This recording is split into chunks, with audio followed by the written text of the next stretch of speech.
and I'm going to give myself like a good 20 seconds of complete silence for room tone that I can edit out. Oh, that's smart. Yeah.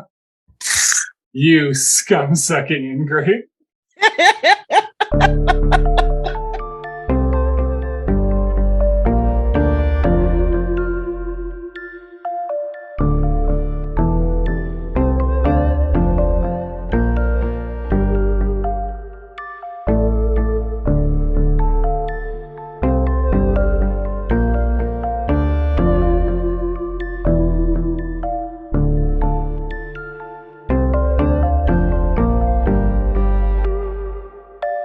So, Aaron, have you ever been in a street fight?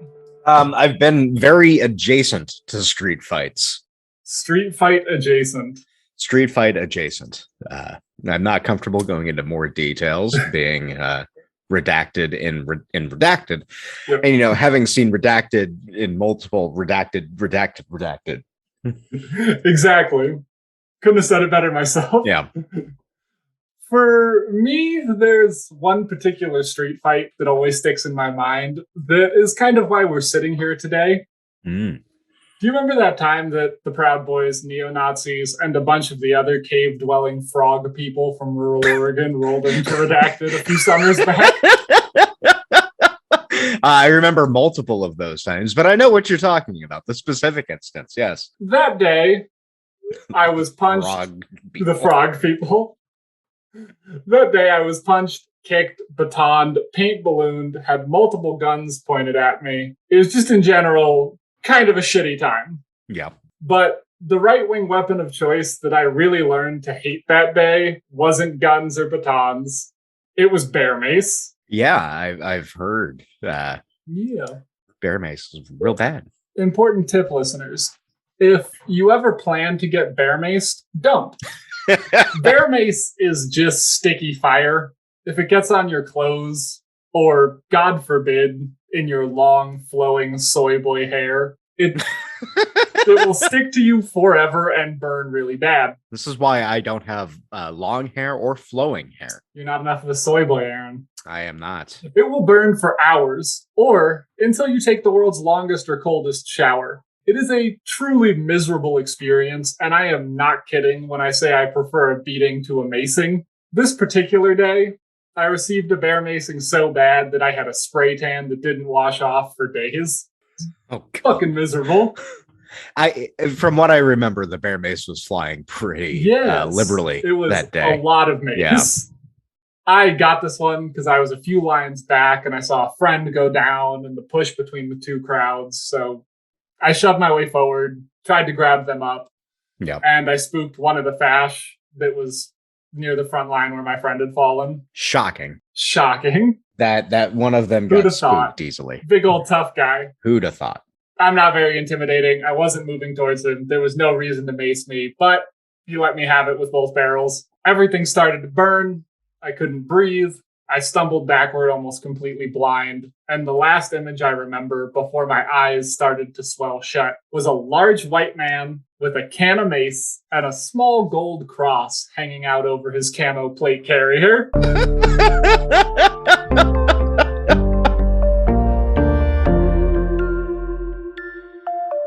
That day, lying on the ground, choking on my own mucus, I was, as you are now, struck by the irony of Christians for bear macing.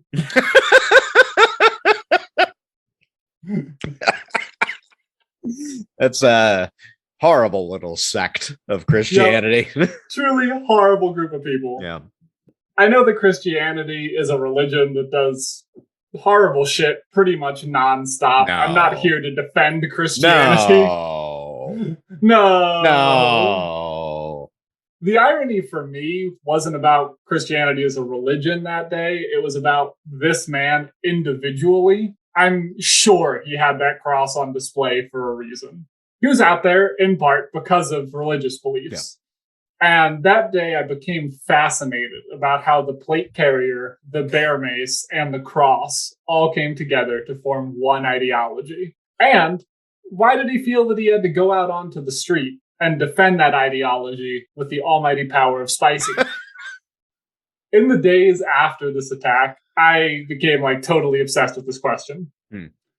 While I healed and I processed, I also gobbled up right-wing content almost nonstop, looking for a philosophical reason for my chemical ass beating. And that's why when people say your name, they think a very balanced person who is not in need of therapy at all. Yeah, not at all. Yeah.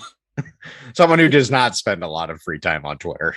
Absolutely not. Don't need anyone to check in on me. Never. Was trying to find the philosophy behind my own ass beating a silly project. Who's to say, Aaron? Well, I think we can say no, because that's the reason we're here today. Yes. And what is more productive than making a podcast? Really the thing the world needs. It's more podcasts. But in this quixotic quest, I did learn some things. I watched Proud Boys chant, quote, "I'm a proud Western chauvinist and I won't apologize for making the modern world." I also watched Jordan Peterson's unhinged rants on cultural Marxism. I listened to Ben Shapiro's always banging racist tirades against Muslims, where he paints Islam as a violent ideology bent on destroying the West, and consumed a cornucopia of other racist bullshit. The common thread through all of it was the importance and significance of the Western world. This is nothing new, and I'm far from the first person to point this out about any of these people. Yeah. Protecting the white race or the Western world or Western thought or national identity or a Kmart has been a key piece of racist ideology for as long as we've known the world was around. The holiest of holies. The holy of holies. The Aron HaKodesh. Kmart. Fucking ancient Greeks said all the same racist shit about Persians right before 300 people died at Thermopylae. Yeah. It's all the same shit. So, this man, I am sure, thought he was protecting the West from me in some way. That's why he bear-maced me that day. Of course. And we thank him. Yeah, thank God. I wasn't allowed to bring down the Western world single-handedly. With my discount gas mask. That was not doing its job. Absolutely not. And him protecting the West from me was really interesting to me. I am white, I am male presenting, but more than anything else, I have a degree in classics and the history of Western math and science. You should be the apotheosis. Yes. You should have been right there with him as you were bear-macing yourself. Yeah. To protect the West from me. Exactly. The Western culture scholar. You get it. I've read Plato and Aristotle, Descartes and Kant, Heidegger and Hegel, Einstein and Newton. It's not a humble brag. I spent 4 years of my life and wasted tens of thousands of dollars to learn about the thing these fascists are protecting. A few months later, I was going to be attending a Christian seminary where I would spend more money and more time to learn about more Western shit. Yeah. To put it another way, I know the West way better than anyone who has ever maced me trying to protect it from me. It is my somewhat expert opinion that the West never was. I was attacked by a man defending an illusion. The West is a mirage propagated by the worst elements of academia. The West, scare quotes, is an intellectual movement that has spanned millennia, continents, racial and ethnic divides, and damn near every major world religion. It isn't one movement or one place or one arc. It is, like all things, a tangled history whose roots are inseparable from any other cultural tree. However, in order for their ideology to spread, fascists require a simple reading of this complicated history. They need a unified, read white, world to fight for. So they make one up. Sure. As an armchair expert on the Western canon, I would like to contest that reading of history. So in the spirit of that, welcome to our podcast, The Right Can't Read, a podcast about how the right-wing co-ops art, culture, science, philosophy, history, and anything that isn't nailed down so that they can make society worse than ever before. Even a lot of things that are nailed down. That's fair. Even things that are explicitly outlined to be a specific anti-right-wing way, they'll try for it. A friend of my father-in-law proclaimed himself a right-wing anarchist to him the other day. How does that happen? What? I mean, is that just a fan of Ayn Rand? Is that what that means? On this podcast, we only refer to her by her title, welfare recipient Ayn Rand. Sorry, yeah. I apologize. Welfare recipient Ayn Rand. Yes, Social Security receiver Ayn Rand. So yeah, that's something. Yeah. Yeah. So no, that's what we're going to be doing for however long we go until we get bored of this. Yeah. And I think we're starting off on a good foot here. Some people would say, oh, you should lead off with like the small things, like talk about how the right wing has kind of taken control of rhetoric in local politics or like school boards. Yeah, that would be smart. That would be smart. And we considered that. Yeah. We held a lot of meetings, the two of us, about this. And we had a lot of very heated debates. And we made, after some time, got heated. We had to take a break. And then we both agreed that, you know what? The best way to start this off is talking about Jesus H. Christ and that cross that you saw. Yep, the man himself. We're talking about Jesus, baby, who would definitely have bear maced me that day. And just to be clear to listeners, we are not talking about John Turturro's character from The Big Lebowski. We're not talking about the Jesus. Fuck, I gotta rewrite this whole script. Oh, wait, you did? This is why we can't do that over Signal chat, Aaron. Damn it, Shark. Damn it. So, in case you're wondering, listener, I am Robert Sharkey. I'm a classics nerd, a left-wing theory reader, and a general cantankerous internet troglodyte who needs to be checked on. I am joined today by Aaron Simon, a fellow cantankerous internet troglodyte, and I'm sure you have more to say about yourself, Aaron. That about sums it up. I write some short stuff. I do stuff in my day-to-day life to afford an apartment in Redacted, which is a very affordable city that is renowned for its affordable living situations. And I think one of the reasons I'm always stoked about talking about this kind of thing is I partly grew up in the South, and I was the only Jewish kid in my county, which led to a lot of interesting questions like, where are your horns? And do you all still use electricity? What I'm getting at, America is fucked and has always been fucked.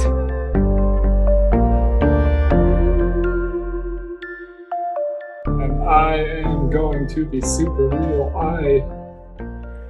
I've had a very busy day and did a fair amount of drugs to get through it. So I'm going to do a little more of those drugs now. In an effort to continue getting through it. So, who is this Jesus guy anyway? John Turturro and Lebowski. Exactly. I feverishly rewrote the script to not be about him in our break, Aaron. Oh, wow. Yeah, so you'll be impressed. Cool. Good job. Yeah, we took a 2-minute break and I have a whole new script. Wow. Yeah, with no Big Lebowski references. Such focus you have. Yeah. that Yoda laugh is too good. Been doing that my entire life, my friend. Practicing that. Oh. So, Aaron, before I can tell you about the anarchist, communist, street preacher, Jesus, who being a member of the tribe you've never heard about. Never. We have to spend a little time learning about why Jesus wanted to change almost everything about the world he was born into. Mm-hmm. Smash cut back to 2,344 years ago. It is the year 323 BCE. And gay icon Alexander the Great has just died in mysterious circumstances. And the big problem with gay icon Alexander the Great is that he wasn't very good at fucking women and did not leave a clear successor to run his empire. Yeah. Look, I've played Rome Total War. I have been privy to the internet's debates about whether or not Pontus should have been a playable faction over the Seleucid Empire. But I suppose you should give people an introduction who have not been on the Total War forums. Yeah. If you played Total War, just skip ahead. We'll timestamp it for the non-Total War players. We totally will timestamp it. Well, absolutely. The Total War timestamp. Total War timestamp. Total time cop. Time cuts. Abolish the time police. JCVD just shuddered for no reason. So Alexander was an only child, and his legitimate son wouldn't be born until a few months after his death. And more than a decade spent conquering the known world had left Alexander with a large empire and lots of professional murder friends. I feel like that's a more accurate and honest description of generals. Yeah, they're murder buddies. Murder buddies. Some people play pickup basketball. Some people are on the Joint Chiefs of Staff. We all have our hobbies. Exactly. Basketball has done truly horrific things to Vietnam in a way the Joint Chiefs of Staff never have. So, I mean, we could take a serious look at the slow slide toward propaganda of the NFL. Oh my God. The MLB. I guess the NBA. I don't follow the NBA at all, so I don't know what they're like. And probably the NHL is, I would say, the one that is not susceptible toward overt propagandizing, but I don't. Who watches hockey? I don't know. Canadians? Yeah. People from Minnesota who are basically Canadians. Exactly. They're just Canada-like. Yeah. Eastern Europeans. They're Labatt Ice Blue. But you do watch baseball, which isn't a lot better, Aaron. Let's be honest. I like baseball. We'll get into that. Maybe. We won't get into that. Continue about we were talking about murder buddies? Murder buddies and Alexander the Great's murder buddies. So when Alexander the Great, God King, unexpectedly kicked the bucket, all those warlords did what warlords do, and they all turned on each other. It was about 50 years of these guys slaughtering their former murder buddies, and then 3 large kingdoms emerged, each headed by one of Alexander's henchmen. One in Macedonia, one in Egypt, and then another kingdom that stretched 3,000 miles from the Black Sea to India, which was the good one. That was the one you wanted. That's a decent distance. Yeah. Continental United States, you'll take it. Yeah. And the thing about all these kingdoms was that the people at the very top of the social hierarchy were ethnically and culturally Greek. The Greeks. They make good food, but the less said about them. Yeah, they do make good food, though. Oh, my God. Yeah. Falafel. Yeah. Falafel allows me to forgive all their crimes. Or just tzatziki. They never did. The Greeks did nothing wrong. Euros. Yeah, did nothing wrong. So, because the warlords and the professional Greek soldiers who followed Alexander from Macedonia were the ones that took over the empire, or they were the recently arrived Greek colonists who had come in like the second wave after the conquest. That was the ruling class. Everyone below this ruling class was not Greek. They might have been Egyptian, Persian, Babylonian, Hebrew, you name it, but definitely not Greek. Now, where does this fall in the timeline of pre or post Ancient Greece Simulator, also known as Assassin's Creed Odyssey? This would be post. This was okay. Post documentary Assassin's Creed Odyssey. Thank you. Yeah, the post interactive documentary Assassin's Creed Odyssey. So yeah, all right. And to remember who you talked to in Assassin's Creed Odyssey. what fucking Greek asshole they put in the trailer to successfully make me buy that game. Every Greek asshole is in that game. And I was like, God, they're fucking milking me, and I still bought it. Oh, it's so good. It's so good though.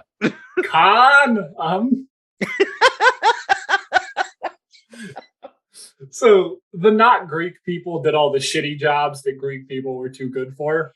So your basic colonial structure. Yeah. Yeah.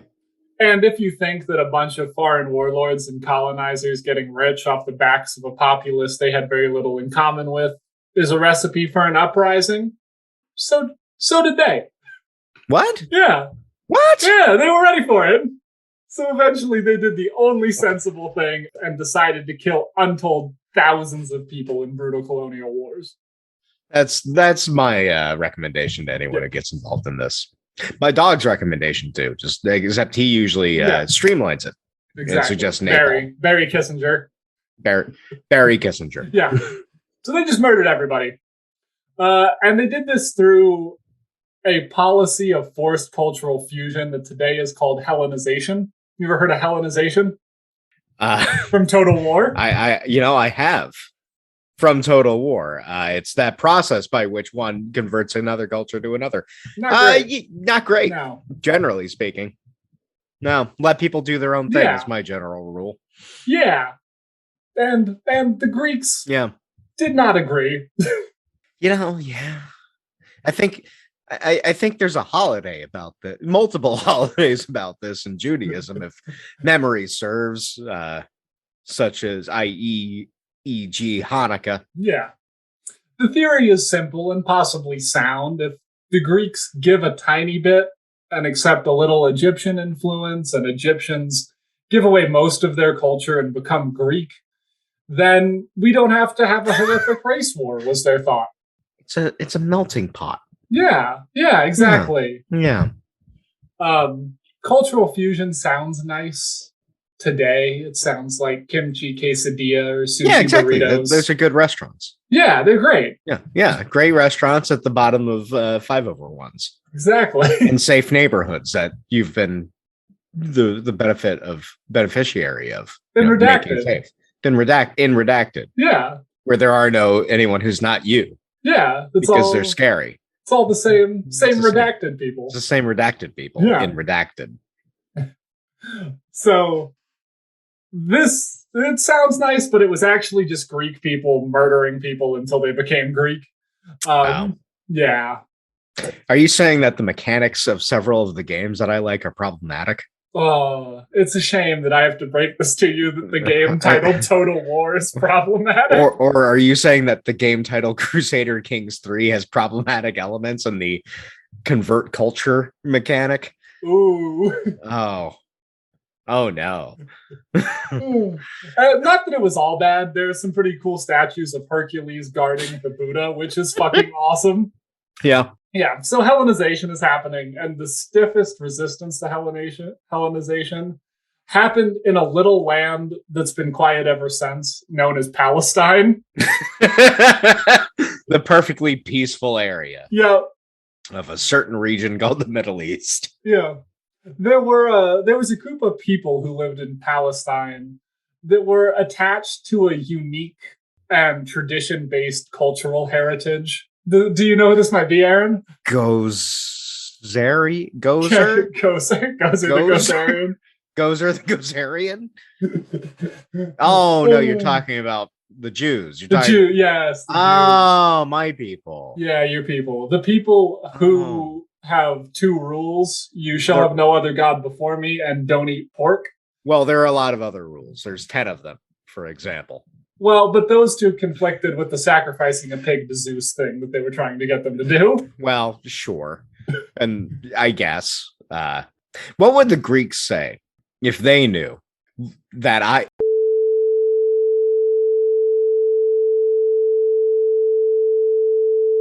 Never mind. Cut that. Go on. Yeah. Hey, Karen in the editing room. Can you cut that? Thanks. Fuck it, we'll do it live. Yeah, so what followed this clash of cultures was shiny and new back then. But you probably know the story if you've been alive for any time in the past 2,000 years. Some Jewish people, Hebrews at the time, especially the ruling class who wanted to stay the ruling class, embraced Hellenization, while the more traditional Jews... We would call them Kohanim, right? Well, maybe not Kohanim. I guess, they were the priestly caste, so likely the Kohanim. I'm trying to think back to the details of the story of Hanukkah as I remember it. But yeah, the Mac. Anyway, you go ahead. Go explain this to me, please. Let me go explain you Jewish Yeah. history. Yeah. So, Aaron, there's this holiday called Hanukkah. It's in the book. Oh, is that like Christmas? It's exactly like Christmas. It's the same as okay. Christmas. It's just Jewish Christmas. Oh, okay. Cool. Now you get it. I understand now. The completely secular holiday of Christmas. Don't look at the word. Exactly. They got the words. They got the words. Yeah, so upper class Jews embraced Hellenization, which is why one of the oldest copies of the Old Testament, the Torah, is in ancient Greek. While the more traditional, less fancy Jewish folks at the time rejected it as blasphemous, this process of Hellenization, the ruling class responded to the latter group of people by just completely fucking killing them. And the poor people responded the same. And bada bing, bada boom, we have an insurgent rebellion, a race war, and a religious crusade all happening in one small area. And now that's why we eat latkes. That is why we eat latkes and why Palestine is super chill to this very day.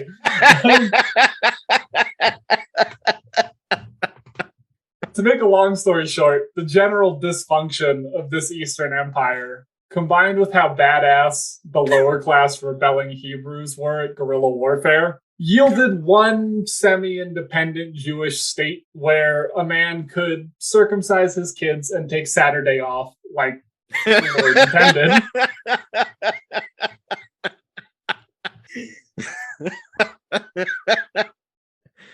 You're missing a key component of this, of course, which is, circumcise your kids. Yeah. Take Saturday off. Yeah. Nail a scroll to your door, your door frame, and not eat fucking pig. I've pulled up the Sparks notes of the Torah here, and that's all they say. That's it. Yeah, that's all it is. Four tenets of Judaism. As the Rambam said, chop your no. Continue.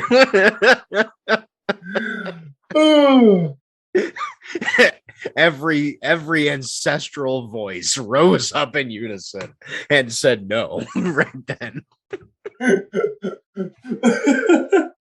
It was I witnessed what it is to be the Kwisatz Haderach at that point, and like Paul Atreides, I saw through the ages, knew all pasts and all futures. Yes. Oh. Yeah, so this was one of the 15-minute windows in history where we got a free Palestine. No, you say those words, and now we are like the ire of Barry Weiss. Yeah, we're about to get trolled on Twitter.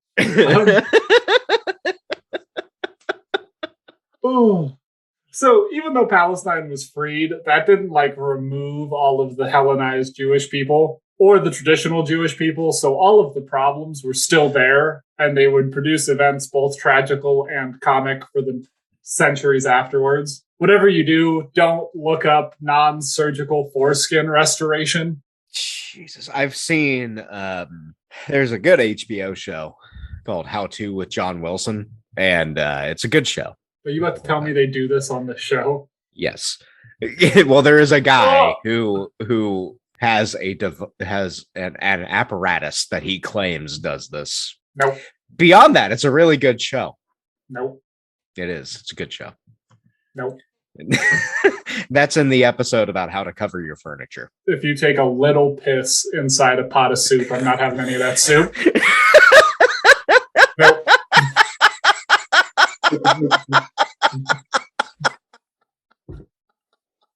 Doesn't matter how small the piss, Aaron. This is by extension, what's your view on haggis? No, I don't accept any food that comes from north of Kashmir. You're a better Jew than I am. Blanket Congratulations. North of Kashmir. No white people make good food. I'll consider this. Go And ahead. if you at me on Twitter and say the French, anyone listening to this, I will lose my fucking mind. I thought about that for like the briefest of seconds. And in that second I experienced an eternity. Yes. And I thought, well, baguettes, but that's just bread. Yeah, everyone's got bread. Everyone's got bread. Yeah. So while this held together for a few centuries, eventually a truly competent group of colonizers came to do the job right. The Roman Republic. Yes. Well, no, by that time it was the Empire. I don't think the Republic, right? Yeah. Republic didn't spread that far. Yeah, that's true. Yeah. This wasn't shitty, late stage, everyone has lead poisoning Rome. This was big dick Rome, Aaron. Only some people have lead poisoning. Yeah. It hadn't like filtered down through the generations. Yeah, this is like the Rome that had just subjugated all of Spain and North Africa and Greece and Anatolia, like big dick Rome. Carthago Delinda-esque, yes. Yada, yada, yada. And big dick Rome's favorite thing is conquering people who would like to be left the fuck alone. So they rolled up on Palestine, looked at this vast array of Jewish people, and were like, welcome to Rome. But like every couple that moves in together too quickly, the Roman-Jewish relationship was a little fraught. To this day. Yeah. To this day, if you put an Italian and a Jew in a room, it's just gonna be a lot of yelling. Yeah. If you offer an Italian and Jew rule over Palestine, there's gonna be some disagreement. Oh, that's bad. Yeah. You don't want to do that. They should have two competing restaurants on the same block, and that's it. Like you have an Italian restaurant on one end of the block, and then you have a deli on the other. That sounds magical. It does. You go to the deli for lunch, and you hang out there because you eat the giant sandwich, and you're plotzing because it's such a huge sandwich, and you just sit there and you're drinking coffee all day just to stop yourself from passing out. By the time the sun sets, you go, it's time for dinner. And then you go to the Italian restaurant. And you get pasta. This is the kind of multicultural world that's only possible in Joe Biden's America.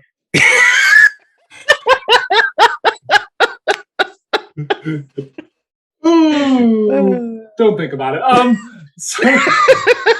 So Romans and Jews live together about as well as Greeks and Jews.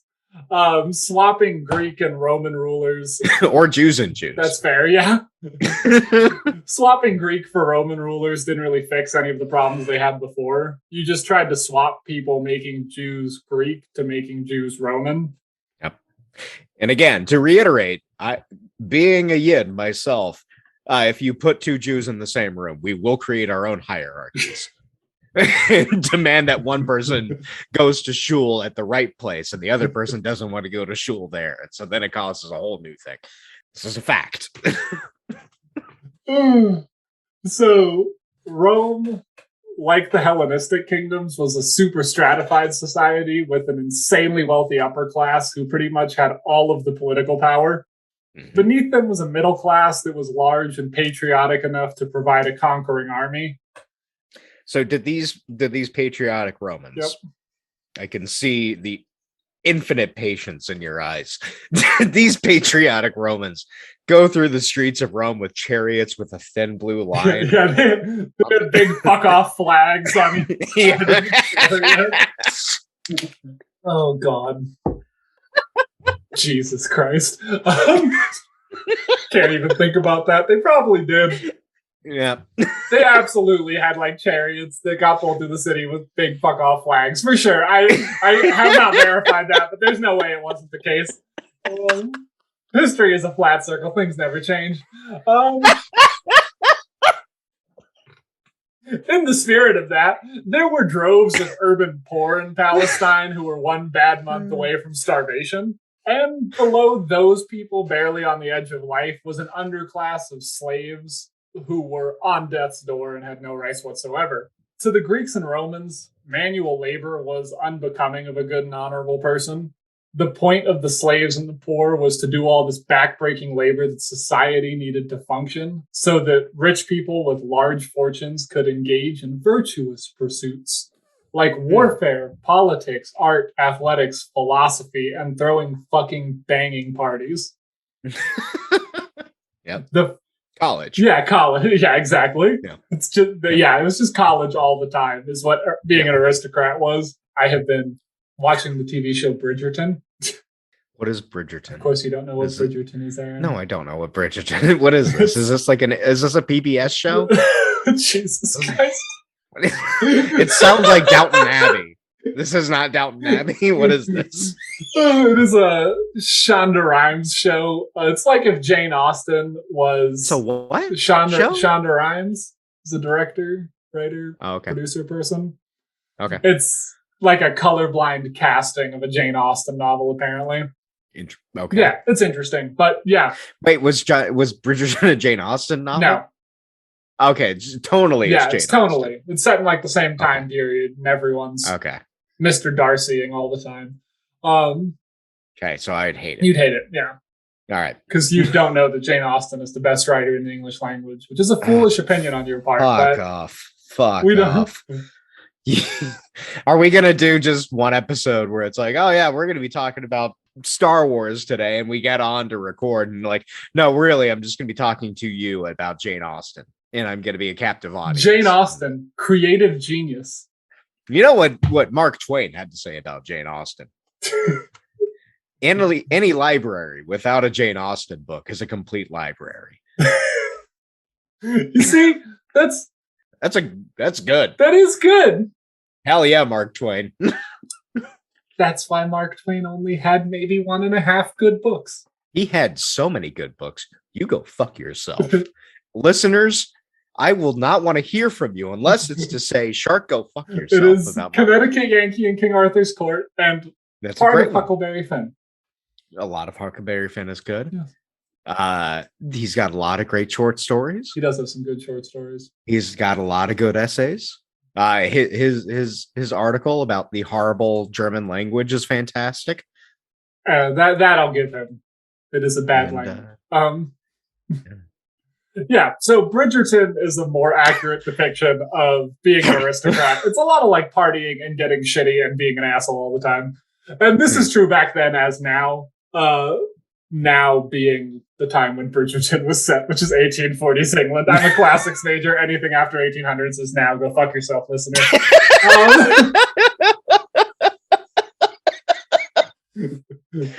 Don't at me. Mark's recent past is from 1600 to 1800. Yes. Old times are from 1200 to 1600. Yes. And so the Greek philosopher Plato, the most celebrated academic of the era and an aristocrat himself, thought an essential component of education was leisure time, the kind that was enabled by a perpetually oppressed lower classes. Slaves, yeah. The Greeks and Romans didn't just think that work was bad. They thought people who worked were bad. Poor people were seen as morally inferior to the upper classes. I don't think that's different today at all. No. Like that has not changed. Not even a little bit. Yeah. We're apes. Yeah. We don't change. My favorite tweet I've seen in a long time was someone said, "How bad do you have to be at foraging berries to invent constitutional democracy?" Yes. Accurate. That's good. Yeah. Because poverty was considered to breed servility, pettiness, vice, and moral bankruptcy, the rich upper and middle class were seen as more honorable, pious, loyal, wise, eloquent, etc. than poor people. Yada, yada, yada. Yeah, all that shit. So think of the Roman upper class as Lucille Bluth meets Rush Limbaugh.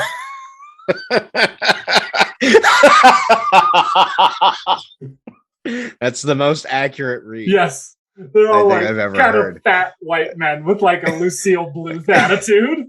Yeah. I don't care for Plutarch.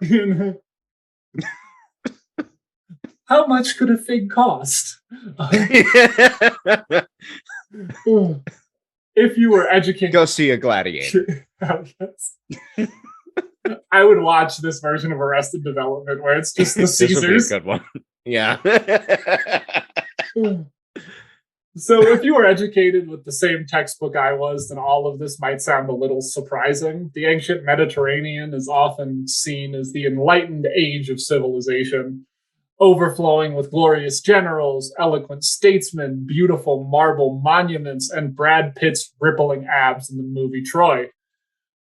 But the fact is that by the height of the Roman Empire, slaves were somewhere between 10 and 15% of the population. And the owners of those slaves, half of those slaves made up just over 1% of the empire's population.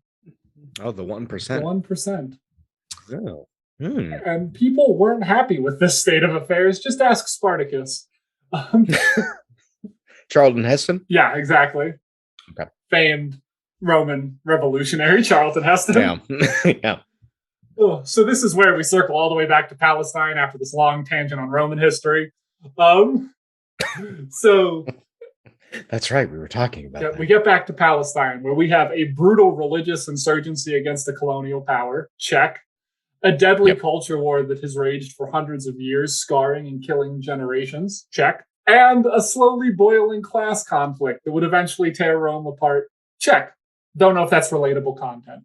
No, not at all. And in the middle of all this, enter Christ from stage left.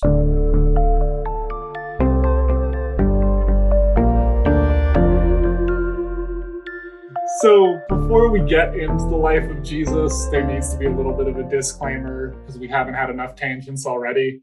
Now, when you write about who Jesus was, you run into a problem, which is no one fucking knows.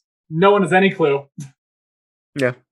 There's like people who've done some work to kind of point into directions that lead to having a clue, and it's like Zealot by Reza Aslan does a good job of kind of like consolidating that work into something that kind of points you into a general idea. Yeah.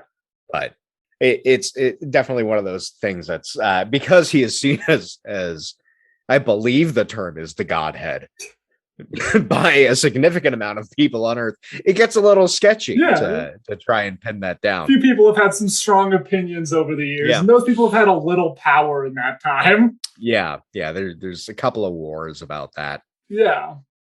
Some exiles. Some funny hats. People get sent to islands. Yeah. But some great classical music, so all is forgiven. Exactly. Yeah. Which is really the only kind of music. Yeah, exactly. There's only one kind of music, and it's from Austria in the early 19th century. Exactly.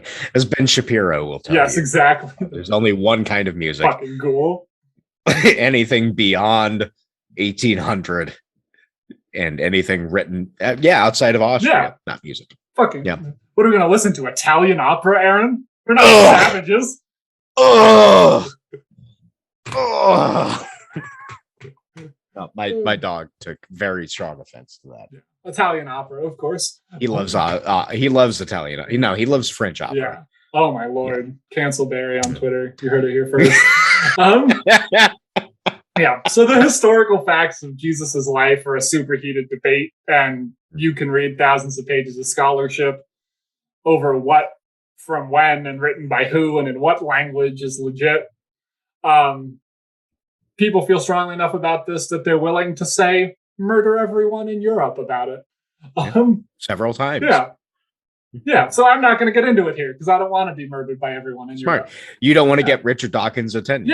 No. If you get Richard Dawkins' attention, he slowly corrupts your soul through a piece of enchanted jewelry. I lived on Reddit from 2011 to 2016. Yeah. I know what happens to those people. Yeah. I've been through the valley of the shadow of death. The shadow of death. I will fear evil. Yeah. So for our Life of Christ, we're not doing the historical Jesus. We're just going with the big names, the Gospels according to John, Matt, Mark, and Luke. Matthew. Okay. Yeah. It's the New Testament era. No, Torah 2, Right. Electric Boogaloo. Torah 2. Thank Yeah, you. Thank you. Torah Thank 2. you. Thank you. Is this part of the Talmud? Yes, definitely part Okay. of the Talmud. All right. Rabbis love the New Testament. Rabbis hate this one small trick. Yeah, so these are gospels, not histories. Don't take this as facts of Jesus's life. We're analyzing a historical tradition here. I'm a talentless hack, not a historian. Yeah, there's a moment there where I saw through your eyes exposure toward theology in grad school, and I saw that's why. Mm-hmm. That's why Shark left. Yep, exactly. So Jesus was born around 4 BC in a manger. Manger. Manger. Manger. The French Yeah, to eat. He was born in a buffet. Continue. Jesus Christ. It went Jesus, salad bar, orange chicken.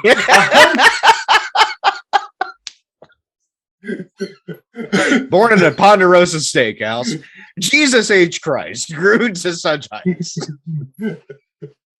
And all the baked potatoes gathered round. The nativity is told in Iowa. Oh, Jesus. His mother was a young, allegedly virginal woman named Mary. Allegedly. There's a whole bunch of weird stuff that happens at his birth that I'm not going to get into. It isn't important. You can listen to Christmas carols or some shit. You can watch The Life of Brian. Yeah. Documentary Life of Brian. The documentary The Life of Brian.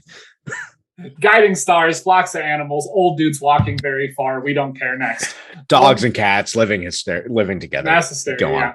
Mass The hysteria. only important thing to remember is that Jesus' birth is pretty fucking low rent. Dude was born in a barn or a golden corral, depending on how you're reading it. The Bible doesn't have much to say about Jesus as a kid. We get short glimpses that he was kind of a weird know-it-all and got into debates with adults, was way too small for his small town, just typical protagonist shit. The story of Christ kicks into gear when Jesus grows up. Once he's a whole ass adult, he just gets back to his town after having visions in the desert, and he rides in with just like huge Son of God energy. It's very clearly the Son of God, Aaron. Clearly. Yeah. Not zoning out at all. No. Continue. He arrives into Galilee. He tells everyone in Galilee they fucking suck and they need to do better. And everyone goes, yeah, you're probably right. Generally speaking, do better is good guidance. Yeah, always. Yeah. He heals the sick, cures the lame, gives a bunch of sermons, stops some stoning, whips some bankers, and does some carpentry. All these actions are rad, but what people really connect to is Jesus's religious teachings, which are at the time seen as like populist Judaism. Sure. Yeah, he's a rabbi. He's teacher. Yeah. Reminder to everyone who's listening, it might be perking up right now. Why I'm going quiet is I don't really care.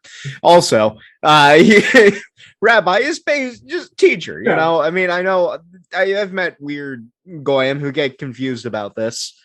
Judaism has not had a priestly caste or profession, whatever you want to call it, for a long time now, because there is no temple, and there probably should not be a temple, but the rabbi is just teacher, the person who kind of leads a group of people into study of the Torah and ethics and how to live a good life based on the teachings from the Torah, yada, yada, yada, yada. We can go into Kohanim in a future time. We won't. Yeah. Unless you're Orthodox, it doesn't matter. That's our pivot. We both become Orthodox. Yeah, we all become black hat Jews. Yep. We are all Lubavitchers now. So Jesus's new take on Judaism is basically three new things. 1, fewer rules, man. 2, an innate love of the poor and downtrodden. And 3, a radical acceptance of others. None of these were new to Judaism, but this was his take. Radical acceptance of others. I think you could probably argue about radical acceptance of others, given the preponderance of genocide in the Old Testament, with large commandments being go wipe them out. That's fair. I point you toward what we call Palestine, Israel, whatever, Judah, being formerly Canaan. Why is it not Canaan anymore? Well, we killed all of them. Yeah. None left. None left. So he does a bunch of miracles. People really like him. Gets a big crowd, gives some sermons on a hill, etc., etc. You know the story. The really famous bit that's worth getting into is how his life ends. The average person in Jerusalem. He died old. Yeah. And surrounded by loved ones. Yeah. I don't see what's. Yeah. Yeah. On the toilet, like Elvis. The average man in Jerusalem loved Jesus. The government, not so much. The Romans were not big fans of reform. No. Neither is any ruling class. No. Pretty much every conservative element in the society hated Jesus. Yes. And those fall into two main camps, religious and political. Sure. On the religious side, there was a group of Jewish spiritual leaders called the Pharisees, who really need a PR guy at this point. That's true for any group. That's true. Yeah. Really need some good PR. Yeah.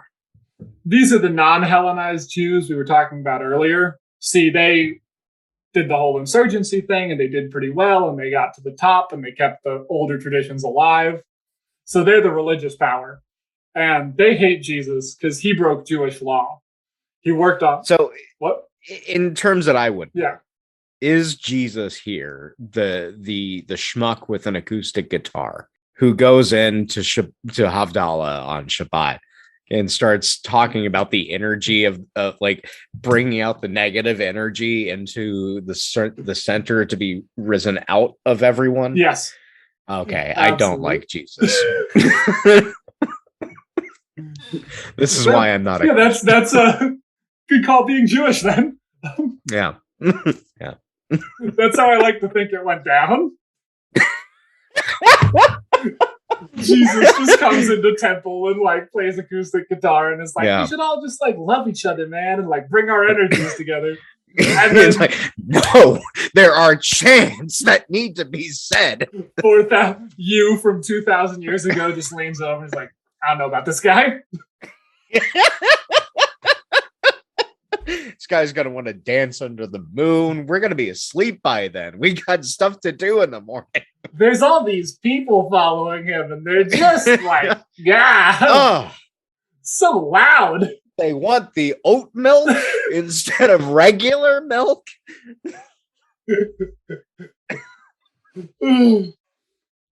Yeah, so Jesus doesn't follow any of the rules. He doesn't punish people for crimes like the Torah says. He stops a mob from stoning a woman. This is heresy to the Pharisees. Hardliners. Yeah. So they decide he's got to get killed. Narcs.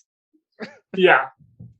If we're being honest, though, what really put Jesus and the Pharisees in conflict was that the Pharisees were the religion of the common man. The rural poor followed this more hardline, less Hellenized form of Judaism that the Pharisees pushed. Like most rural religious people, their opinions were conservative and less multicultural than the elite. But these rural poor were exactly the people flocking to Jesus, and there's only so much airtime. So the Pharisees wanted to stay in power by keeping their base. Sure. You got to solidify your base. Exactly. This is what Alex Jones has made his life on. Joel Osteen has made his life on. Yeah. You gotta keep people listening. Various Rebbe's have made their lives on in the Lubavitch community. They're not going to listen to this. It's fine. Yeah. They don't own good delis. I don't care. That's Aaron's bar for who's closest to God. Yes. Pastrami. Yeah. Who has the best knish? So all this hatred the Pharisees have comes to a head during Passover dinner. It's Seder, but yes, you can call it Passover dinner if you want. Fucking goy. Passover dinner.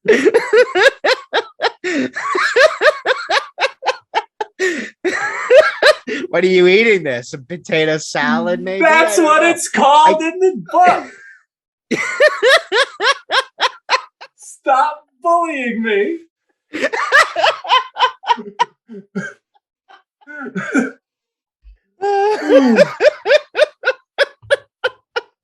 How dare you?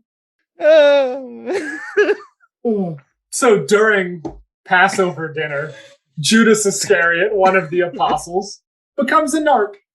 He helps the. This happens during the festive meal, when we've gone through so much of the service during the Seder. The Haggadah has just gone on for fucking hours, and finally we have a meal break. And Judas like flips forward in the Haggadah, so he's like, "Ah, shit, we got like 7 more pages of this. Somebody's got to kill this guy. Somebody's got to kill this guy. Can't do it." Yeah. So Judas sells out Christ to the Pharisees and gets 30 pieces of silver. He returns the money and kills himself. Rough day. After this, Christ is taken to a religious trial. He's accused of a ton of stuff.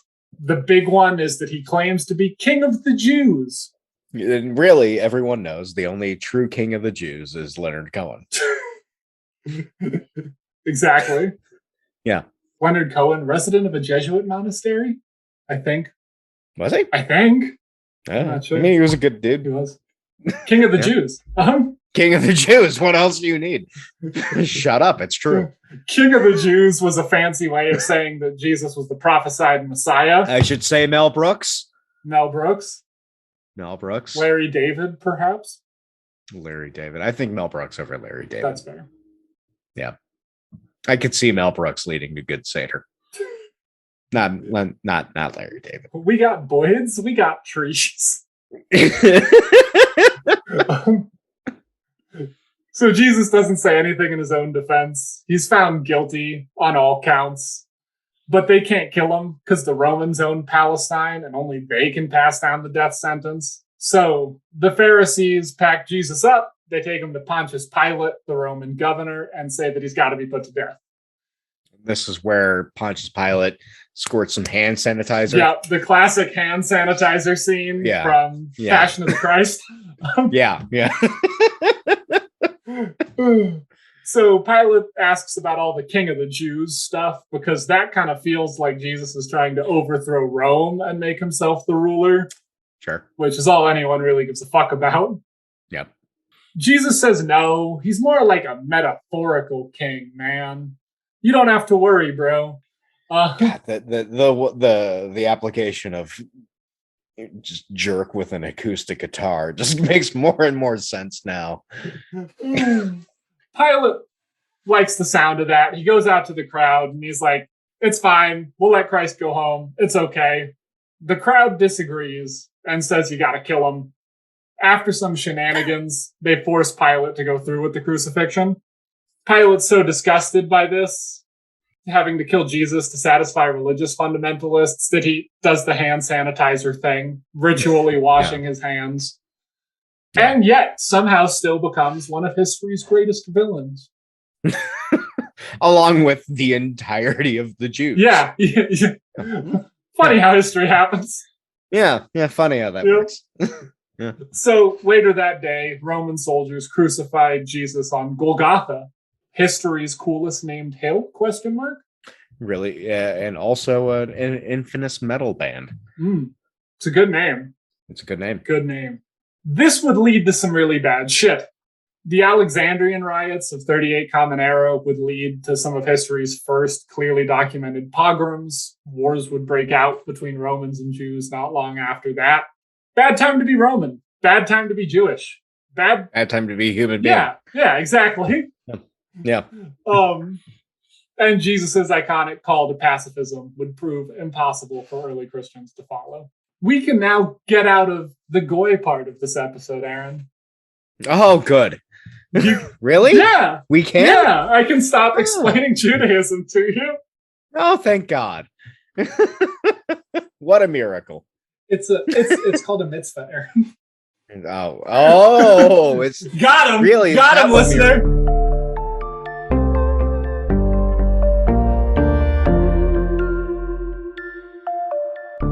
Part 2. How the fuck did we get here? Well, I have been here for a good chunk of the day, so I haven't really had to do anything to get here. You have had to convert to his Lord and Savior Jesus Christ from the first part of this podcast. Oh, you shit, told me during the break. That. Yeah, you're right. I did. I was trying to play it cool for the audience and then reveal that as a third act. But twist, but I mean, here we are. So my name now is Eric Smith Simmons, and I work in finance. And your dog's son Kyle. My dog's son Kyle. Yes. He's very into be like the goy version of dogs behavior, like barking at mailmen. What's the Jewish version of dog behavior? I've got a book that my dad sent me when I adopted Barry, and it's How to Raise a Jewish Dog. And it's basically like taking your dog to a dog park and watching the other dogs as they run around and saying to your dog, they behave like that, but we don't. Which is kind of how the way it works with Barry. So, you know. Barry doesn't behave like that. It's true. Barry does not behave like that. He's much better behaved. He's going to be a doctor. He's going to be a doctor or a rabbi. I can see it. He's a wise and learned dog. Dr. Rabbi Barry. Dr. Rabbi Barry. So previously we established Jesus was a radically nonviolent Middle Eastern man who set out to help the poor by defying the religious traditions of his day in an effort to systemically reform his society. Sure. So why the... He tried. Yeah. He tried reform. He did. How'd that work? Not good. Not great. So we're left with the question, why the fuck does Pat Robertson exist? Billy Graham. Better known as the thing I scream to God every morning when I wake up. When you wake, you have a brief moment of clarity and calm, and then suddenly... in a moment of Job-like frustration, I go out on my back porch and scream at God about the existence of Pat Robertson. Oh, is he dead? I don't know. Maybe he doesn't exist I was thinking anymore. about that. Fuck him. Jerry Hopefully Falwell he Jr. doesn't. Jerry, yeah, I mean, some dude made a mayonnaise from the Midwest. One of those motherfuckers. Made of mayonnaise. It's like that. That's like the anti-golem, right? Where like the traditional golem is made of mud and has like Hebrew carved into the forehead and is a protector that goes awry. But then the goyish version is just this amorphous blob of mayonnaise that just starts off hyper aggressive and there's no controlling it, and it just gets worse. Holy shit. That's what happens when Goyim starts studying Kabbalah. Writing a short story about a Midwestern pastor who makes a mayonnaise golem to terrorize a gay kid. Oh no. I'm working on it right now.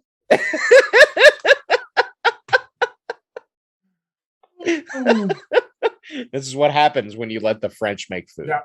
No mayonnaise. I said nothing north of Kashmir. Yeah. No, this is a good, make a good point.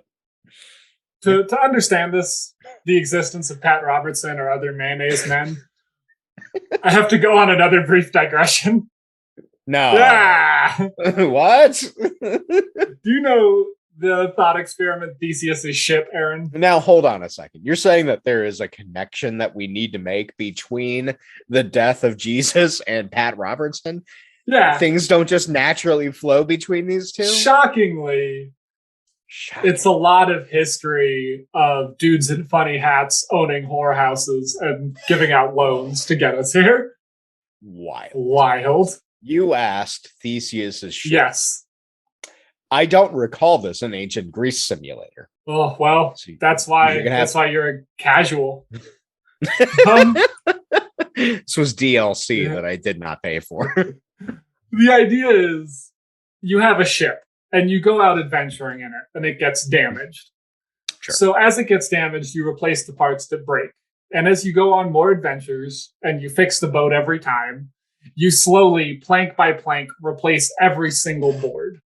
The question of Theseus' ship is, once you've replaced everything, is it still the same ship? Is Theseus still at the helm? Sure. Then it's still Theseus' ship. Aaron Simon, confirmed supporter of property rights. Famed CIA plant. We got him, guys. Send in the secret police. Get him.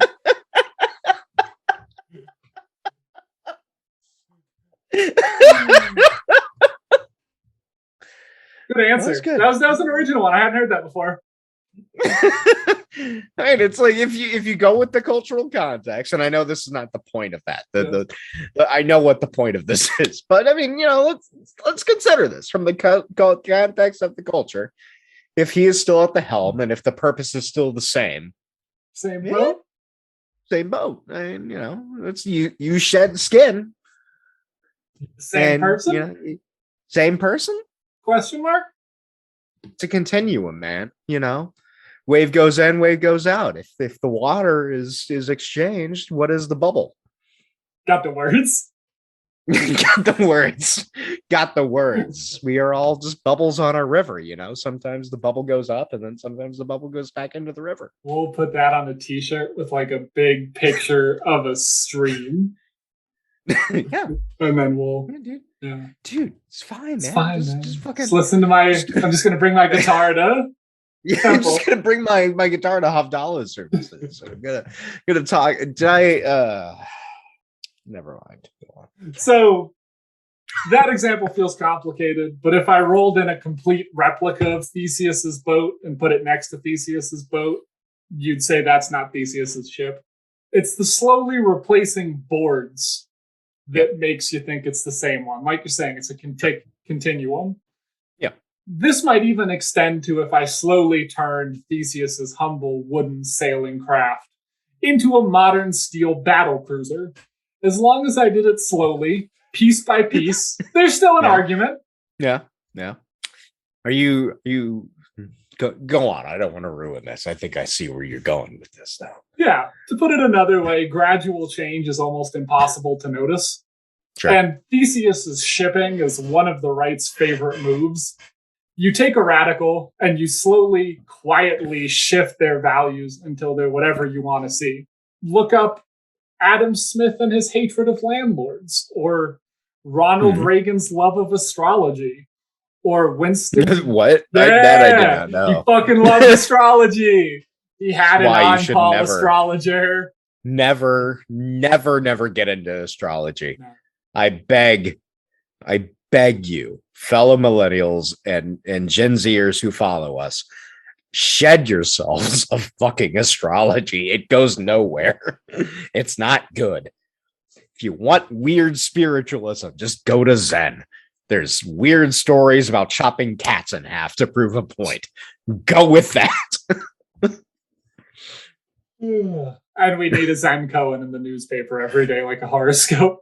Yeah, that'd be fantastic. Amazing. Are you kidding me? It'd be great. Strongly support. Yeah, with enough complicated historical argument and censorship, you can easily make the world forget who any historical figure was. Yeah. You Theseus to ship it. You make a whole new person, piece by piece, until no one would recognize them. Mm-hmm. One small and petty example of this with Jesus that really goshes my darns is the fact that Christians don't drink. Yeah. Did you not like that? That was so Ned Flanders. I was not prepared for it. In the Bible, as I'm sure you're aware, Aaron, people guzzled wine like they were moms at a Saturday youth soccer camp. Or shall we say, just anyone at a Purim party? That's fair. Or anyone at as a Pesach Seder. Yeah. Yeah. Yeah. But according to today's morals, wine, Simchat Torah, any holy day, a lot of a lot of the them. holy days. I guess Yeah, not go all ahead. of them. Sorry.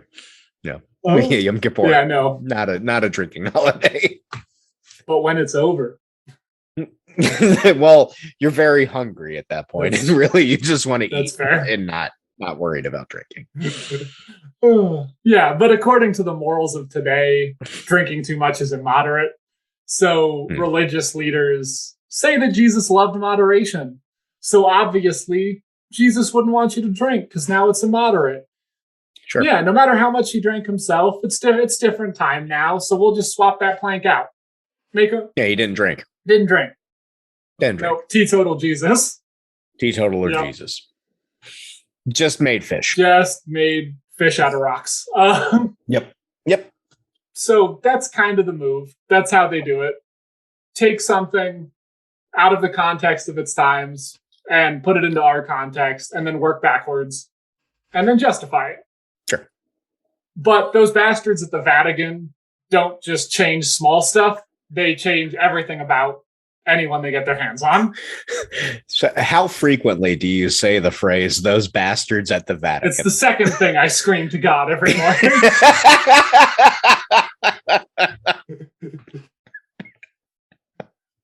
Good. I just scream Hitler, youth, Pope.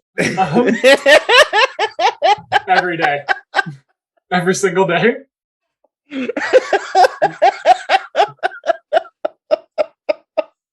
Oh God. In my opinion, the most dangerous example of this kind of Theseus' shipping is white Jesus. Yeah. Why this happened is simple. Europeans painted a Jesus that looked like Europeans. Sure. Then they killed everyone else, so it became the most popular. Yep. Sure, he was Middle Eastern and Jewish, but why are we getting all SJW about it? Doesn't change his teaching, right? Yeah, totally fine. It's just a small change. It's fine. Thing. Yeah. But the thing is, teetotaling Jesus wasn't a comment on alcohol. It was a comment on fun as a concept. Next thing you're going to tell me is that the Puritans were not a joy. No, it was the first step towards Puritan, serious, small town, mayor of Footloose Jesus. Liberty University, gays cause tornadoes, Jello is a salad, no dancing Jesus. Jello is a salad. Instead of a singer of one of the best punk bands of all time. Fair. Yeah. And then once they do that with teetotaling Jesus, suddenly no one can have fun during sex and we're all wearing bonnets and hand churning our own butter in rural Pennsylvania, Aaron. Yeah. That's what happens. That is what happens. You just Theseus has shifted the fun. Is that, did I do it right? Yeah. No, did I philosophize right? You philosophized. All right, cool. Rad. This same process happens with white Jesus. When you make him white, then you start making him a race realist. Then you start making him a race science theorist. And then suddenly you're using the Prince of Peace's teachings to justify the genocide of, and I'm not exaggerating, all of West Africa. Yeah, that's what happens. If you don't believe me on that one, according to a study published in Psychology of Religion and Spirituality, white religious people are more likely to have negative attitudes about black people if they think Jesus was white. Yeah. Turns out when you take the Lord created us in his image a little too literally, that's bad. Start thinking other people weren't. Yeah. That's bad. Bad stuff. Bad stuff happens. No stars on Yelp. No stars on up. This is why I really I got lucky when I was growing up that I had a rabbi who was straight up when we were like old enough. He said, "You guys realize all of this is a metaphor, right?" And I do sometimes wonder what would have happened if I had not had Rabbi Cantor as a rabbi. Rabbi Cantor? Yeah. Ken Cantor. Great branding. Good guy. Yeah. He's a good dude. Nice. That's what every religious leader should say when the kid turns like 15. Yeah. It's like you know this is a metaphor, right? You should relax. That's why it's written like a D&D source book, sort of. Yeah, it's like the fuzzy on the details. Yeah. You know, if the rules don't work for you, fudge them. Yeah. Yeah. Famed tagline to rabbinical Judaism: if the rules don't work for you, fudge them. Well, hey, I grew up in Reform Judaism, so that's basically the way it That's works. fair. Yeah. Ooh. Yeah. If you like shrimp, you can eat the shrimp. My base entry into every religion is that principle. I like shrimp, and therefore, if you don't like shrimp, then we're not meant. No.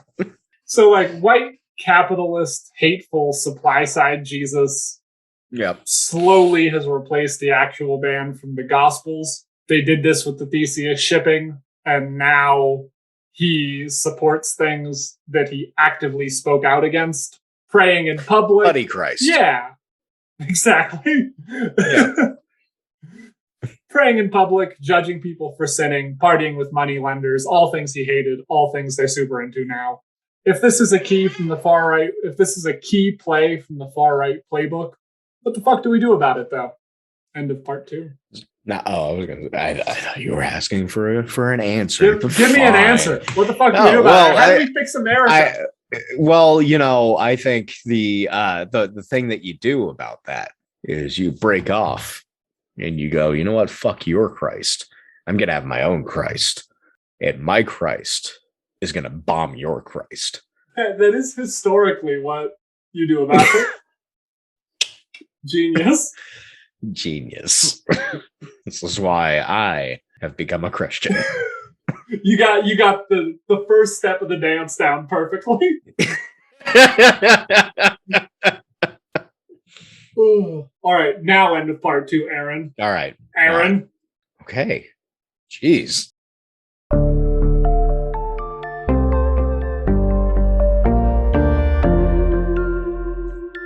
This damn dog. Looked very cute when you picked him up like that. Well, he's now jumped off and is. What do you want? All right. Well, for some reason, he's refusing to speak English. That motherfucker. This motherfucker is just staring. Come here. All right.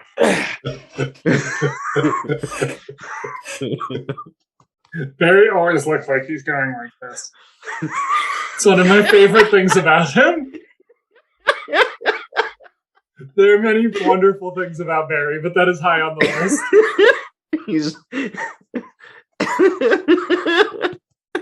All right, bud. You good? Do you want to sit like this?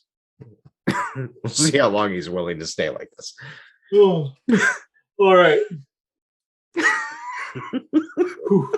Few more pages. All right. We got this, Barry. You good? You got this? No, you don't got this. All right. Come on. Yeah. Part 3. Don't give the bastards an inch. Yep. So, I am about to go on an incredibly long digression. What? These are our listeners. Claw their eyes out. That's what I love. I love long digressions. Long walk to a short point, listener. That's good writing. Good writing. It's like a 30-minute joke. Yeah. I've read all those Russian dudes that everyone loves. Long walk to a short point. No one. There are no good Russian writers. And I was saying this before Ukraine happened. like everyone to know. And before my segment on Leo Tolstoy. Almost 2,000 years after Jesus, and a few thousand miles away from Golgotha, Aaron, Leo Tolstoy was murdering people for Christ. You see what happens when you're Russian? Do you see what happens? Ooh.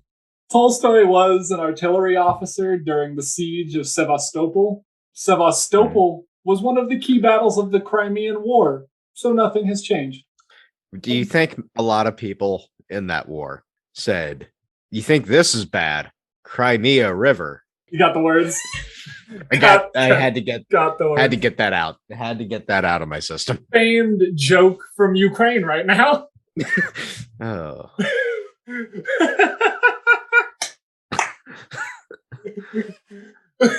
Aaron looks pleased about this. And this is an audio medium, but he looks pleased. Just know about that. Yeah. Oh. Stand with Ukraine. Hashtag. Hashtag. Shark has seen my Datsun on Forza. Yeah, I have. It's got the Ukrainian flag and everything. Yes. You're so brave. Thank you. Oh, so I'm hashtag doing my part. Hashtag. So this was a shitty place to be because the Crimean War was really the first truly modern war. It was a war of machines, not people. Like big lines of artillery shelling from long distance, snipers picking off entrenched troops, and injuries that looked less like a dude hit you with a sword and more like a horrific industrial accident. Cool stuff. Yeah. Very hot. Everyone liked it. Everyone loved it. Some good poetry out of that war. Yeah. And all of Leo Tolstoy, which is 25 to 30% good. That's better than a lot of Russian writers. Yeah. Yeah. Writers, even. What did I say? You said Russian. I said writers. You said Russian writers. No, I said Russian writers. Yeah, I just mean better than most writers. Oh, yes. Yeah. Yes. Yeah. Frank Herbert springs to mind. And, I'm drinking the Trooper beer, which is an Iron Maiden song that is about the charge of the Light Brigade. So, nice. Thematic. Yeah, very. Good choice. Yeah. Thank you. Charge of the Light Brigade, famed thing that went well. Super well. So it was like months of mud and blood and Russian people literally dying for inches of ground. And we're talking about World War One, right? Crimea. But yes, also World War One and World War Two. Yeah. Oh, yeah. It was a classic. Yeah, they just had to keep playing it. Gets really stuck in your head. It's AC/DC. Yeah. Just it never gets old. Yeah, if you're a German king around this time, like you just can't get rid of the sound. Yeah, it's a real earworm. Yeah, Tolstoy spent the months of the siege of Sevastopol, October 1854 until September of 1855, dodging bombs, writing, thinking, and losing a ton of money at cards, which was most of what he was good at. He was very bad at gambling. He would publish a fictionalized account of this time in a book called Sevastopol Sketches, which became an immediate hit and began his writing career. However, he didn't just get a sweet book deal out of his trauma. He also left the siege with memories that would haunt him forever, Aaron. Oh, that's good. Yeah. Good for him. It's great. Yeah. That's what the true Sevastopol was. Yeah. The friends, the trauma we made along the way. Exactly. And what writer can write without trauma, right? That's what I've seen on all the movies. All the movies. None. No. We're all well balanced individuals. There was one guy, I can't remember his name. He was like, was it? No, it wasn't Chesterton. There was some like fucked up horror writer who was like really just visceral shit, but he was a very like just happy guy. Don't trust him. Got along well with everyone else. Yeah, probably had bodies. Yeah. He made a weekly vacation to a small patch of the woods that's just graves.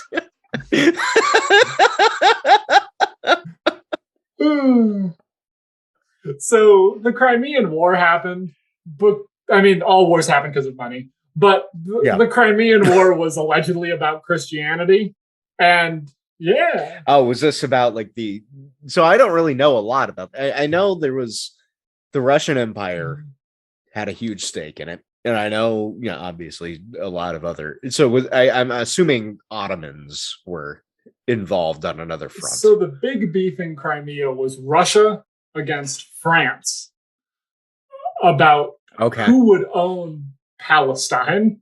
My good old friend Palestine. In Crimea. Yes. The conflict was in Crimea.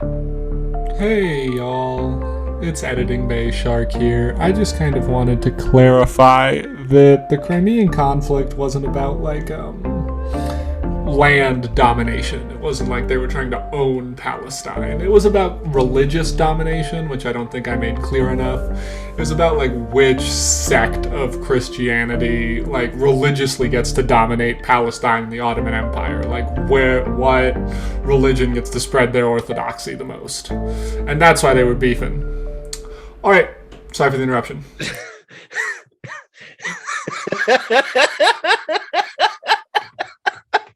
What the fuck is up with Europe? Why has the earth not swallowed up humanity yet? That is the real question here, Or at least Europe. Just a big sinkhole under Western Europe. Yeah, so France takes control of Christian Palestine, and Tsar Nicholas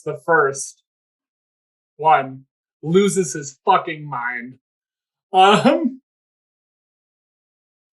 So Leo Tolstoy winds up sitting in the mud, watching people lose limbs over what European power owned Palestine. In Crimea. Not in Palestine. Okay. Ukraine. So he's in Ukraine because of Palestine. Okay. All right. Yeah, Sure. It's the same thing. Geopolitics. Continue. Same place. So after he escaped the horror of that war, Tolstoy really got to thinking, man, about how wars happen, dude. And sure.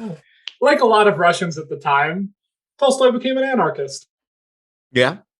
And while anarchism is well outside the mainstream today, unless you only know 45 people from Redacted.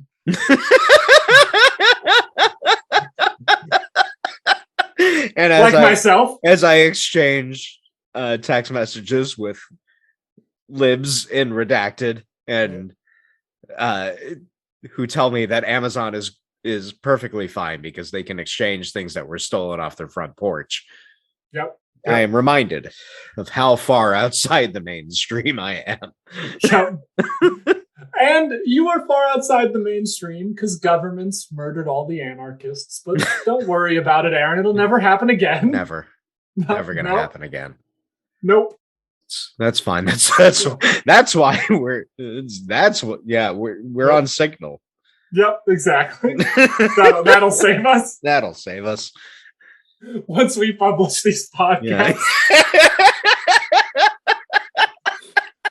Yeah. Upset. But anarchism was a pretty respected school of thought in Russia at the time, so it was no big deal that he was an anarchist.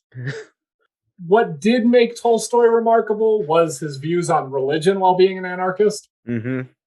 Most Russian anarchists thought religion was an outdated superstition from a pre-industrial time. Oh, so they were Han Solo on the Millennium Falcon. Exactly. Right. To Leo Tolstoy's Luke Skywalker? No, I think Tolstoy would Obi-Wan? Yeah, I was gonna go toward Obi-Wan. And maybe Bakunin would be Luke Skywalker. Chewbacca is Joseph Stalin.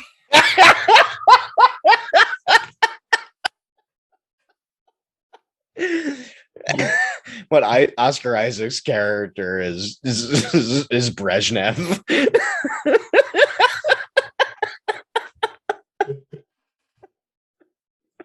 Which makes J.J. Abrams Boris Yeltsin.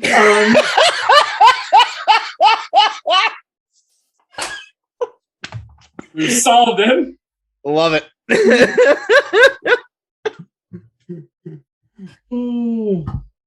Yeah, so they thought religion was some real backwoods peasant shit. Very rah-rah Rasputin, as the kids say.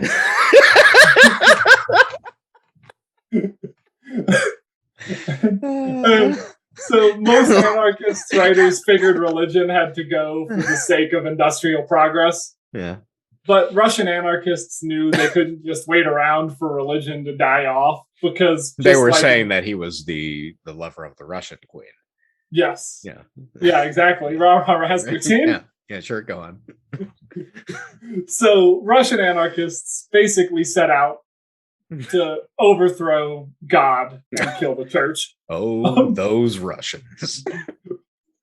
Never lacking motivation. They did this because the church and state in Russia were basically just one thing at the time. Yep. They had a ton of separate power, but they also reinforced each other. The Tsar was chosen by God, which you knew because the Tsar told you so. Yeah. Because he was the head of the church. Yep. Authority all the way down. Yeah. And so the Tsar was like, these are God's secret police. Yep. All pretty cool stuff. The guys on horseback cutting you down as you're asking, hey, can we please have more wages?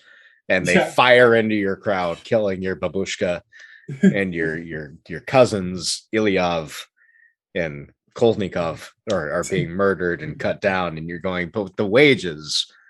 And they go, no, we are God's secret police. And they stick the sword into your shoulder and you go, they're God's secret police. Jesus said so. Jesus Russian said Orthodox, so. Jesus said so. And Kolnikov is screaming on the ground. You go, we should not have tried to attack and dethrone God. Nope. Yeah. It always goes poorly. Yeah. Except in a few years. When someone does. Yeah. So, like all other Russian anarchists, Tolstoy hated the government and the church, but he loved Christianity. He was a Christian and saw all of this as like a huge perversion of his faith. And he got so mad on Twitter. He wrote books, pamphlets, angry letters, telegrams. He's the John Brown cookies. Of the Russians. Exactly. Yeah. Just writing anything he could to save his faith from what Eastern Orthodox Church had done to it. Yeah. This was a point when Jesus had been Theseus shipped into a gigantic, terrifying battle cruiser trying to kill Leo Tolstoy. The sole mission to shell Leo Tolstoy to death. Yep. That was the big Christ move of the time. Yep. So, like Hoopst every Among other Us. Hoopst Among Us hasn't tried to shell Leo Tolstoy. Yeah. So he, like every other writer in the world, set out to write a book that would change the world. It didn't. No. Like every other writer in the world. So in this book titled What I Believe, Tolstoy explained his problem with organized religion like this. Do you like that title? There you go, Leo. That's how you know you're not going to do anything. Clear and concise. He said, all the evil things men do, such as condemning private individuals, whole nations, or other religions, and the inevitable result of these condemnations, were justified by the church. I saw that the doctrine of Christ, which teaches us humility, tolerance, forgiveness, self-denial, and love, was extolled by the church, but that at the same time she sanctioned what was incompatible with such teachings. End quote. Yeah. Pretty standard. Yeah. You'll notice, though, that his beef is not all that dissimilar from what we got into about Jesus and the Pharisees and religion in Jesus's time. Sure. We see organized churches preach acceptance on Sunday, and the minute their power is threatened, they start boinking fucking everybody. Tolstoy, just like Christ, thought this was horseshit. If your religion says you should be accepting, you can't just stop when it gets hard. I think a lot of mainstream liberals in the United States would disagree with you there. That's fair. When it gets hard, one broken window. Yeah, that's the time to resign and write a strongly worded letter toward the other members of your community who want to hold you accountable. Yeah. And really, isn't it about the credit card debt? It's cancel culture. It's cancel culture. Get a spot on Fox News. What about the elk? The elk? The elk. The redacted elk. Where is that elk now? Well, there's a new thing of people for redacted are saying that the elk is I don't. Bullshit. Oh, people can care about such strange things. Got a lot of good fires at that elk. A lot of great fires. A lot of great fires at that elk. A lot of relationships, from what I'm understood, were forged in those fires at that elk, and I think Jesus would have approved. Jesus was very pro having sex with someone you met around a huge elk fire, as we know through the holy texts, the book of the Torah elk, too. The Torah, it's Leviticus 93:72 says, "Go fuck each other in the good way at the elk fire." Hey, how about that Tolstoy? How about you continue us telling about Tolstoy? Oh yeah, rescue me from myself. So Tolstoy's thoughts on why Christianity went this way were, quote, "Could the doctrine of Christ be so weak and inconsistent? That I could not believe."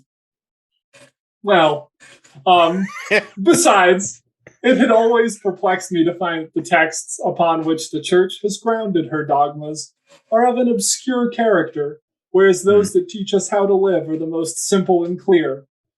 While the church specifies the dogmas and the duties derived from them in the most forcible manner, the practice of the doctrine is urged only in obscure, dim, and mystical expressions. End quote. Yeah. It's almost like the whole ceremony of the Catholic Church is not required. No. Or probably like the Orthodoxy. Or any of them. Or any of them. Is that what he's trying to get across there? Yeah. So break out your guitar, head to Temple, and talk about vibes. It's not. No, look, I just want the simple Hebrew chanting of like 5 or 6 key prayers. That's all I'm asking. Don't translate the Shema into English. The bare minimum of Hebrew. That's all I'm asking for. Shema Yisrael, all that good stuff. Just that. Played on a guitar. Playing on a guitar. I'm out of beer. So Tolstoy's big aha moment yeah. was that the church actually doesn't have a lot to say about the words of Jesus. Not shocking. Pretty common knowledge. Don't know if it was back then. Jesus said lots of very clear things. For example, don't bonk people. But good. But churches have to incorporate that principle into a society, and a church can't go to the government and tell them no bonking. Yeah. Because governments bonk. They love bonking people. That's what they do. They're bonkers. That's what. Yeah. Yeah. So, for the sake of practicality and making an endless stream of money, churches have to read over the Gospels and to figure out how to stay Christian while totally ignoring what Christ said. It's pretty easy from what I can tell. Yeah. It's pretty simple. Yeah. If you want to see this principle in action, ask a conservative family about the quote, "It is easier for a camel to enter through the eye of a needle than a rich man into the kingdom of heaven." And they'll hit you with a 10-page essay on how they're biblical scholars. Yeah. Yep. Isn't there some like thing floating around about how that's really referring to a geographical feature? Yeah. It isn't.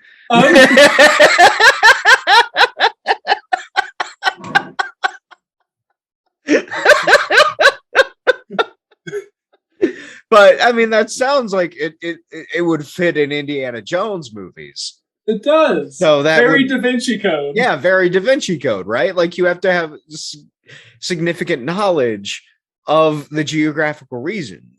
Yeah. So that makes sense. Jesus was a ways away from that particular geographical feature in a time when people, didn't stray more than many miles from their home often. And he was like, y'all know this thing that's dozens of miles away. Yeah. Let's use that as an analogy. Exactly. I speak in parable.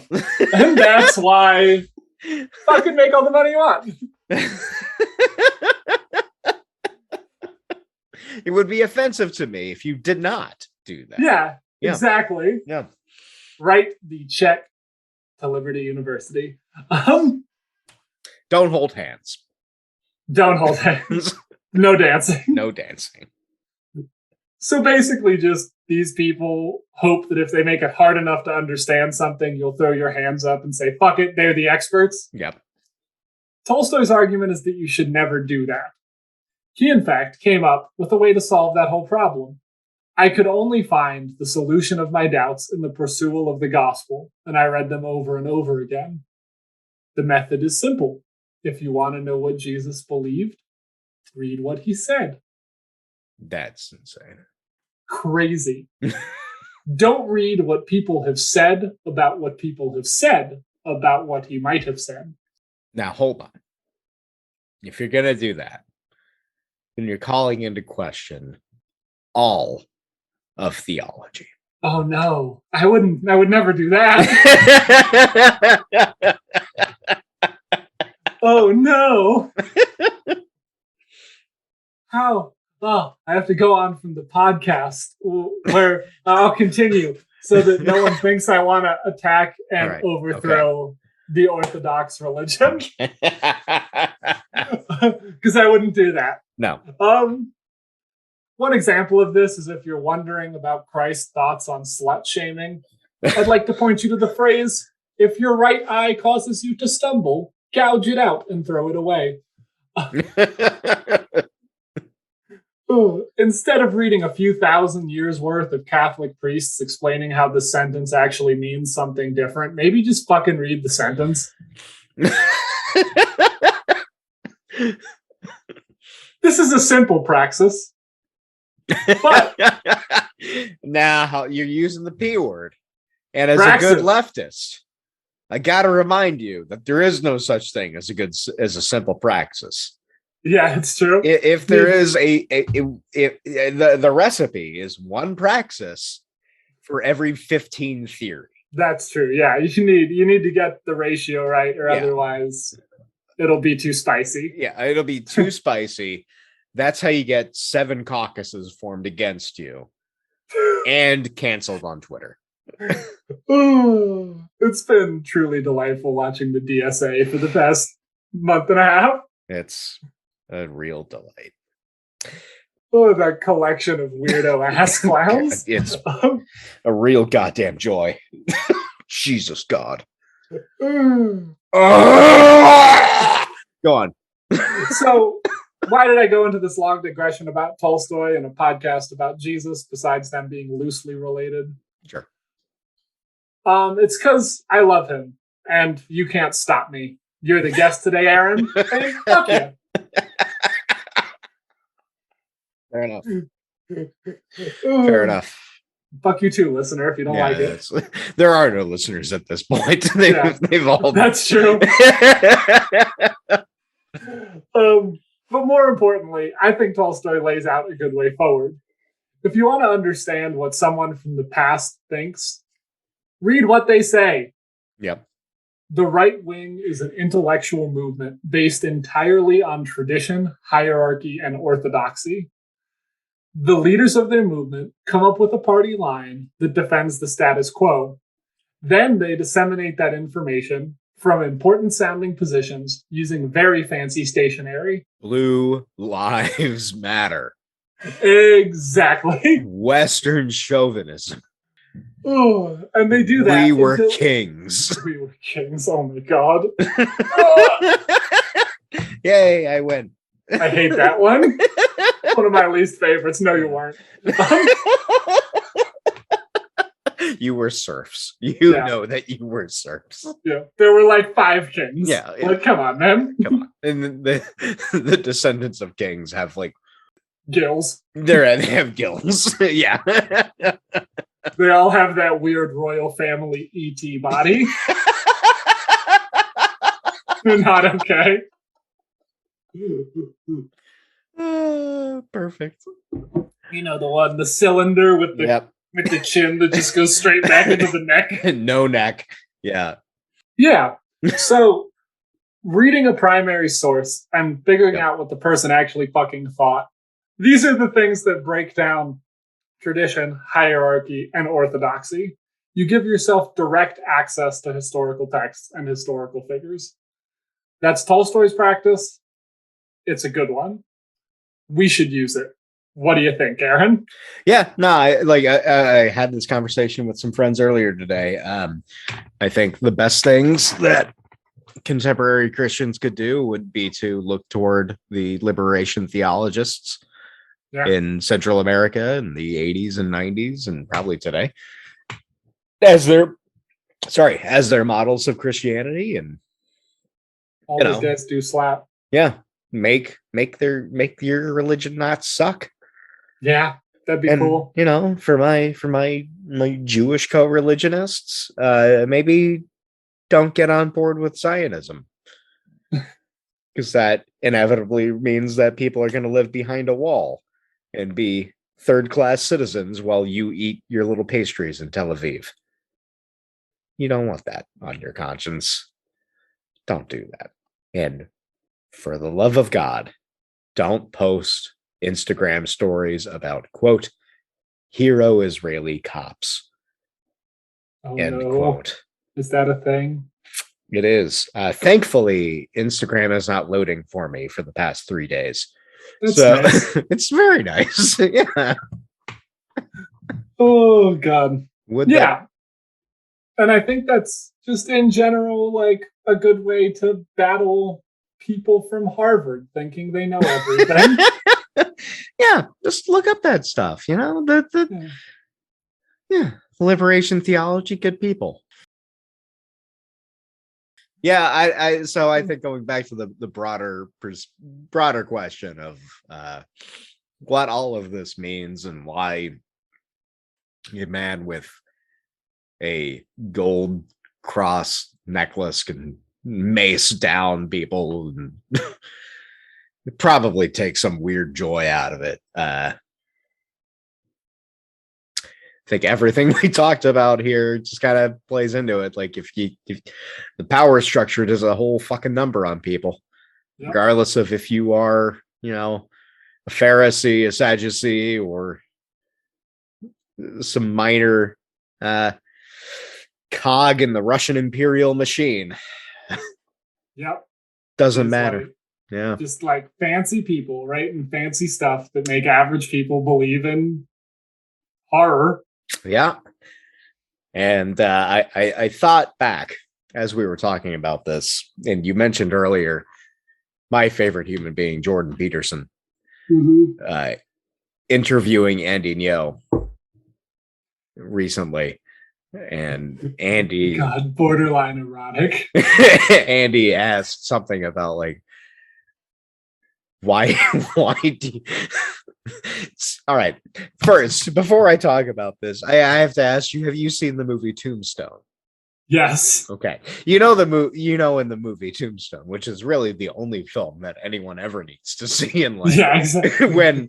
when Doc Holliday is talking about Johnny Ringo, and Doc Holliday is talking to Wyatt Earp, and he's on his deathbed supposedly, and saying that Wyatt Earp shouldn't go after Johnny Ringo because he'll lose. And Wyatt's going, why do you think that? And Doc Holliday goes something like, a man like Johnny Ringo is fueled only by revenge. And Wyatt Earp says, revenge against what? Doc Holliday goes, being born. And there's a moment in this interview between Jordan Peterson and Andy where Andy asks, like, why do you think they do this? And Jordan Peterson says, why do you think Antifa does violence? Yeah. And he goes like, they hate God because something basically like they hate God because they experience being. And he starts crying. And it's like, man, that's like just the most freshman philosophy bullshit pulled right, like mixed in with Tombstone that you could possibly have. And the fact that people believe Jordan Peterson as a thinker, and B, someone who meshes with any sort of Christianity. And they don't believe him because he's smart, because he isn't. Yeah. They believe him because he had a fancy university job. Yeah. And I got there's a lot of reasons to strongly dislike the Orthodox Jewish community. Ben Shapiro is one of those reasons. But another reason is just everything they're doing. But also, they don't go to that extent of just intellectual depravity, with the exclusion of Ben Shapiro, who should be deep-wrist. Foreskin extender. So, I don't know. My real point throughout this whole episode is, if anyone who's ever been affiliated with Harvard tells you anything, don't listen. Just run away at full speed. Yeah. This is going to be a theme, I think, throughout our entire series, is if you touch the darkness, you are tainted by the darkness. You should be ostracized. The corrupting influence of Harvard will forever mire your soul. Exactly. So, if anyone from Harvard, if you ever see a Harvard sweatshirt, just run at full speed. Assume, that's my point. I think also assume anyone with a gold cross over plate armor is just as bad as Harvard. Yeah. Except if someone's out there in a plate carrier with a gold cross, they'll only kill you. Well, if they have a Harvard diploma, they might kill, for instance, Cambodia as a concept. Yeah.